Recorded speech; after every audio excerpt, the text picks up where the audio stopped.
Joshua 24. The covenant at Shechem. Joshua gathered all the tribes of Israel together at Shechem.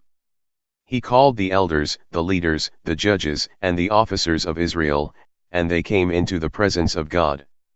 Joshua said to all the people, "This is what the Lord, the God of Israel, has to say. Long ago your ancestors lived on the other side of the Euphrates River and worshipped other gods.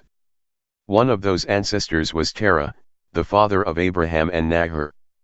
Then I took Abraham, your ancestor, from the land across the Euphrates and led him through the whole land of Canaan. I gave him many descendants. I gave him Isaac. And to Isaac I gave Jacob and Esau. I gave Esau the hill country of Edom as his possession, but your ancestor Jacob and his children went down to Egypt.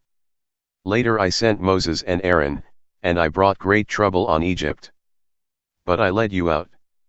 I brought your ancestors out of Egypt, and the Egyptians pursued them with chariots and cavalry.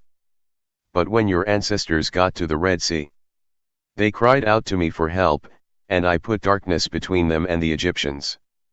I made the sea come rolling over the Egyptians and drowned them. You know what I did to Egypt. You lived in the desert a long time. Then I brought you to the land of the Amorites, who lived on the east side of the Jordan.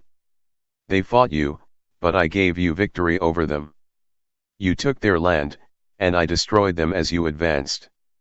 Then the king of Moab, Balak son of Zippor, fought against you. He sent word to Balaam son of Beor and asked him to put a curse on you. But I would not listen to Balaam, so he blessed you, and in this way I rescued you from Balak. You crossed the Jordan and came to Jericho. The men of Jericho fought you, as did the Amorites, the Perizzites, the Canaanites, the Hittites, the Girgashites, the Hivites, and the Jebusites. But I gave you victory over them all. As you advanced, I threw them into panic in order to drive out the 2 Amorite kings.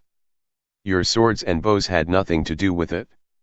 I gave you a land that you had never worked and cities that you had not built. Now you are living there and eating grapes from vines that you did not plant, and olives from trees that you did not plant. Now then, Joshua continued, honor the Lord and serve him sincerely and faithfully. Get rid of the gods which your ancestors used to worship in Mesopotamia and in Egypt, and serve only the Lord. If you are not willing to serve him, decide today whom you will serve, the gods your ancestors worshipped in Mesopotamia or the gods of the Amorites, in whose land you are now living. As for my family and me, we will serve the Lord.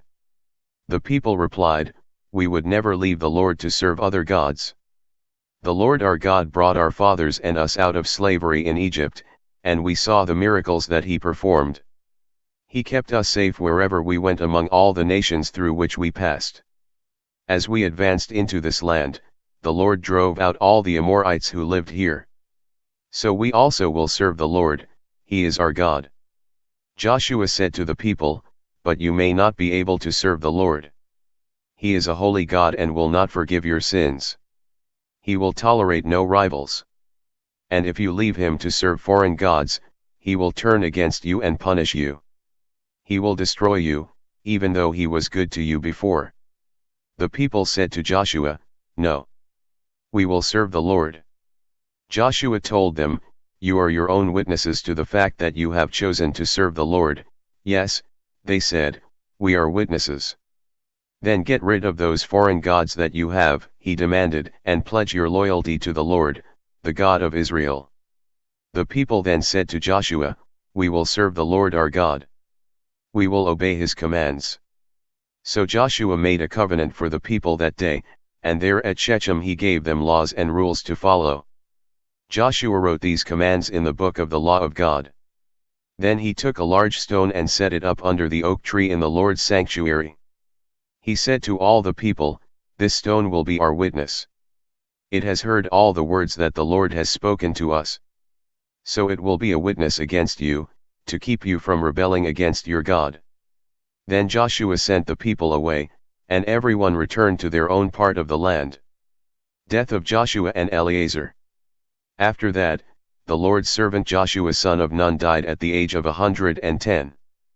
they buried him on his own land at Timnath-Serah in the hill country of Ephraim north of Mount Gosh.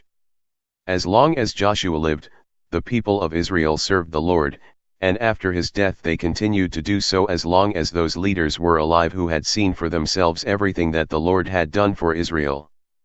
The body of Joseph, which the people of Israel had brought from Egypt, was buried at Shechem, in the piece of land that Jacob had bought from the sons of Hamor, the father of Shechem, for 100 pieces of silver.